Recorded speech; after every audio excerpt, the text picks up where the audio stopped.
이렇게 하반기에 이제 보면서 저는 아까 말씀드린 대로 유럽 쪽에서 한번 뭐가 크게 터질 때 그때 이제 재정정책과 통화정책에서 한번 딱 그 크게 어떤 도움이 될 만한 부양책을 내놓는 것이 이렇게 찔끔찔끔 내놓는 것보다 훨씬 낫지 않겠는가.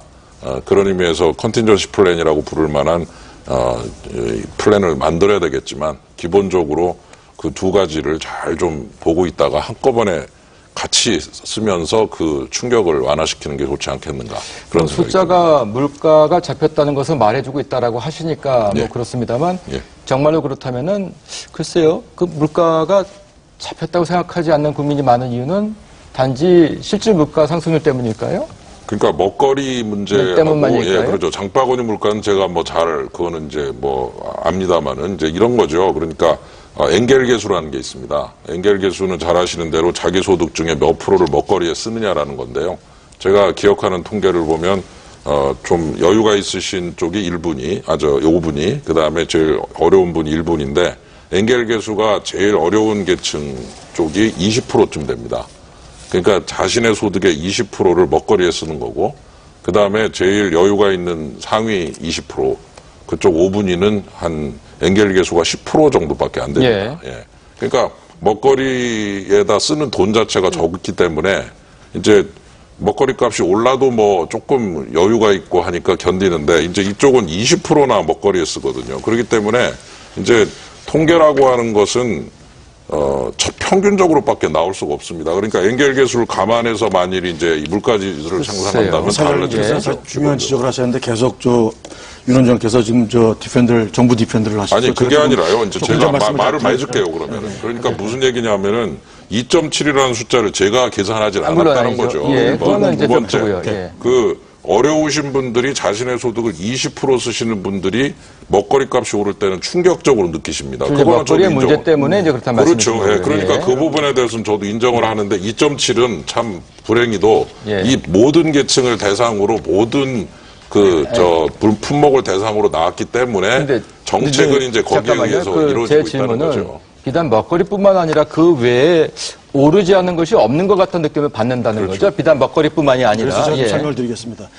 우리가 총생산을 얘기하거나 소위 GDP나 GNI를 얘기하는 거는 국민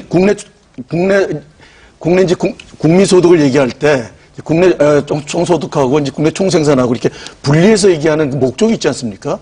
마찬가지로 물가도 그래서 MB 집권 초기에 MB 물가지수라고 해서 50개 서민 생활에 가장 직결되는 상품들을 구했어요. 지금은 이제 계산도 워낙 높아가지고 계산도 안 하고 있는데 사실 그 지표가 필요한 거예요. 지금 정확하게.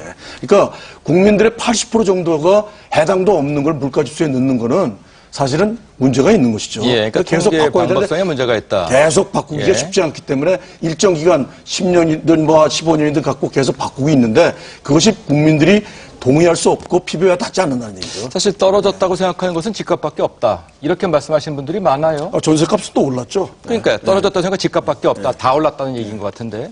한번 부장님 이와 같은 그 인식이 좀 잘못된 걸까요? 어떤 뭐 허점이 있는 걸까요? 그러니까 윤 원장께서 말씀하신 게 전 기본적으로 동의를 하고요. 그러니까 체감 물가와 전체 뭐 공업 제품까지 다 들어간 물가를 같이 혼동해서 얘기할 수는 없는 겁니다. 공업 제품도 오르지 않았습니까? 근데 이제 그게 집계에서 안 올랐으니까 통계청에서 안 오른 거로 했으니까 이상하다는 거죠. 2%가 나온 거죠. 컴퓨터 같은 거 새로 나온 게 옛날 거보다 더 싸니까 그런 것들은 계속 떨어지게 되죠. 그렇죠. 그러니까 다만 이제 문제는 이런 부분들은 있는 것 같아요. 그러니까 기본적으로 그러니까 우리의 소비자 물가지수라고 하는 것이 생활에서 체감하는 것을 제대로 반영하지 못하는 거 아니냐에 대한 지적은 뭐 언제든지 있는 것이고요. 그래서 그 부분에 대해서는 우리가 다 인정을 할 수밖에 없는 부분이고 이 부분은 좀 있는 것 같아요. 뭐가 있냐면 그럼 지금의 현재 소비자 물가가 실제로 이게 이전의 소비자 물가하고 똑같은 소비자 물가냐는 질문을 한번 해볼 수 있거든요. 그게 우리가 이제 금반지 뺐잖아요. 뭐 이런 부분들의 효과들도 있을 수 있는 거고 누적적으로요. 그다음에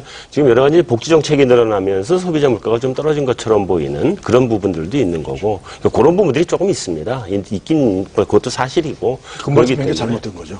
그래서 제가 사실 근본적으로 뭐 잘못됐다고 할 수는 없는 거죠. 전 국민들이 금반지 뭐 돌 때 사고 뭐 팔고 하는데 그거 빼버리고 근데 그거는 또 다 그렇게 보면 안 될 것 같아요. 왜냐하면 요즘은 금반지라고 하는 걸 사람들이 거의 선물을 안 하거든요. 그래서 저는